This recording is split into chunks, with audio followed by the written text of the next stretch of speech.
It has been just over 24 hours since the crash. The black boxes have now been recovered. What are investigators looking for? What is the number one goal for them right now? The number one goal is to understand the chain of events that led to this disaster. The black boxes, there's voice-based information, and then there's flight data information from both aircraft.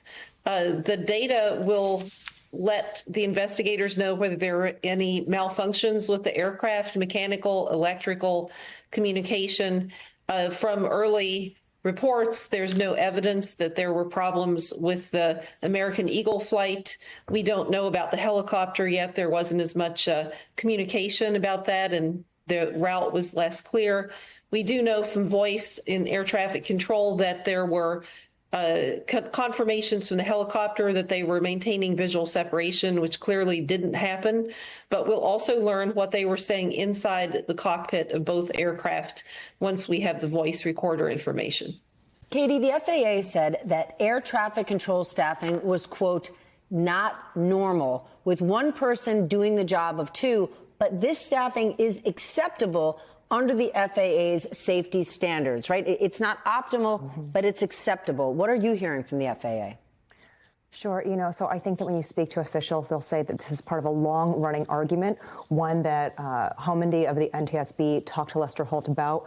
NTSB has warned for years that being understaffed consistently is going to cause problems and cause safety issues.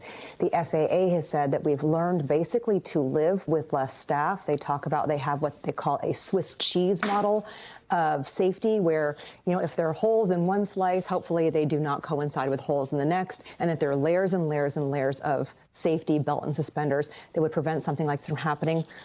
Clearly, in this instance, that did not happen. And so I think that what we're going to start seeing is a lot more pressure from lawmakers, pressure from the NTSB to do something about the low staffing in our air traffic control towers.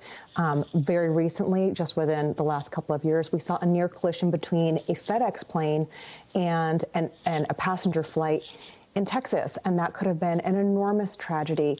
Air traffic control at the very last minute was able to avert that. So again, when people are talking about chronic understaffing, we've seen many, many near misses. FAA has long said, statistically we shouldn't worry because the airspace is so safe, but clearly we've come to a point where we need more government employees in this area. I don't know, the phrase Swiss cheese coverage, I don't think it's making anyone feel good tonight. Katie, this airport has a ton of traffic in relation to how small the runway is. I realize, again, we're 24 hours out, but are there discussions tonight about, is this airport taking on more than it can handle? So last night at the press conference, there was talk by officials about studying the flight patterns and making modifications as necessary if they can immediately see something that needs to be done or taken care of in light of this accident. Also, keep in mind, part of the reason why this airspace is so busy is because there is constant helicopter traffic for a variety of reasons. You have military helicopter traffic. We're close to Joint Base Anacostia. You have helicopters that take off and land at the White House, and you have helicopters from multiple police jurisdictions all flying very close to an airport that, as you can see on the map, is literally located smack in the middle of metropolitan and military airspace. So that's one of the reasons it's so busy. Another reason that has come up is because members of Congress have long lobbied to add flights to Reagan. Reagan is very tiny, but it's regional. It's very tiny and regional, but look how conveniently located it is to the nation's capital. And you have 600 plus of the most powerful passengers in the country flying regularly back to their home states, meaning senators and members of Congress. Many of them do not want to do things like, have to catch connecting flights. They have wanted to add more and more flights. 50 flights have been added to this airport since 2000, but of that 50, 10 just recently. And so you can see the pressure. And now I think it was Senator Tim Kaine who said that he is pushed back on adding more flights at the same time it's happening, and we'll obviously see some conversation about whether or not that was necessary. Ella, this airport had at least 2 close calls last year. When a crisis is averted, we don't hear about it. But 2 close calls in just the last 12 months, how common is that? And what can be done? Unless there's a complete revamp or they pull back on flights, what can actually be done to revamp that? We have technology solutions that can be deployed more and more as the years go by. For example, we have collision avoidance systems. There's a TCAS system that provides alerts to pilots and gives resolution advisories that the pilots can implement. There are automatic collision avoidance systems that will actually maneuver the aircraft in time to be safe when collisions are imminent. There's also the possibility of data link, which would alleviate the necessity to use voice as the sole means of providing instructions from air traffic control to aircraft.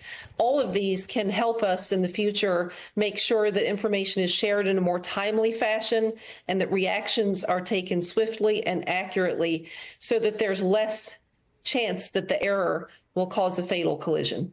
Ella, people aren't just sad tonight, they're scared because people all over this country are planning to get on planes in the next few days. Should we feel safe? What do you want us to know? We should still feel safe. Aviation is an extremely safe form of transportation.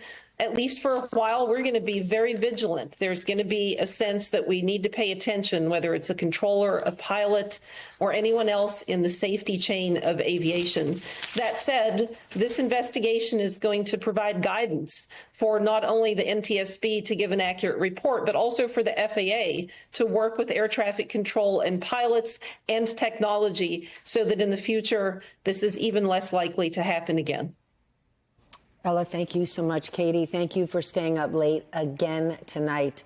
Now I want to bring in retired Army helicopter pilot Alan Mack. He was part of the Army unit known as the Night Stalkers because that's largely when they flew. Alan, thank you so much for being here. We need some of your intel. You used to fly in and out of this area in the dark of night. Take us through a normal landing. What does it look like? Yeah, so I used to fly the superintendent of West Point down there a couple times a month, and usually we bring him down in the day, bring him back at night, but often he'd go down the night before if he had an early meeting. So in order to fly in what's called the Special Flight Rules Area, the SFRA, and then inside that is what's called the FREEZE, the FRZ, Flight Restricted Zone, you have to actually be certified to fly in there. So you don't have any general aviation people in there. You actually have to be certified and understand the routes. You memorize the routes, things like that. It's busy. It's very, very busy. I mean, I fly up here. I'm in New York. I fly down around Manhattan quite a bit. And that's just insane, down around the Statue of Liberty and downtown Heliport, in between Manhattan and Newark. And it's very uncontrolled, right? It's all what they call self-announce.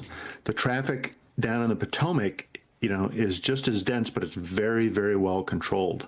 You know, the other thing is, oh, go ahead. No, yes, please go on.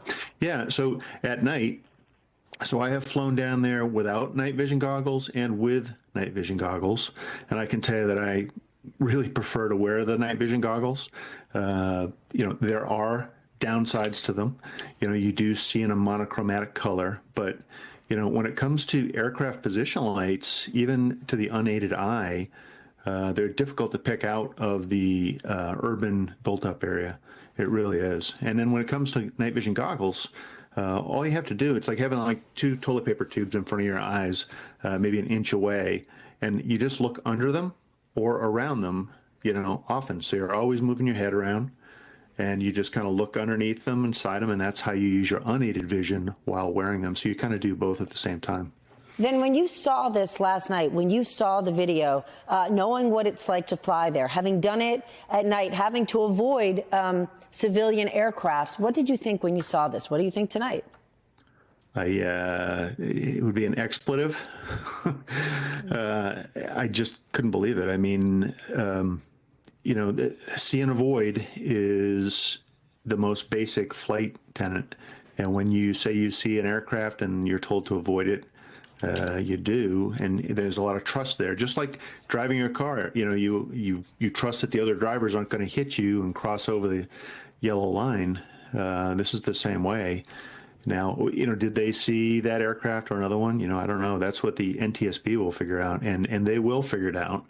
I have investigated 2 accidents, 2 Army fatalities during my time, and I've worked with the NTSB as well, and they'll do a very professional scrub of this. They'll figure it out.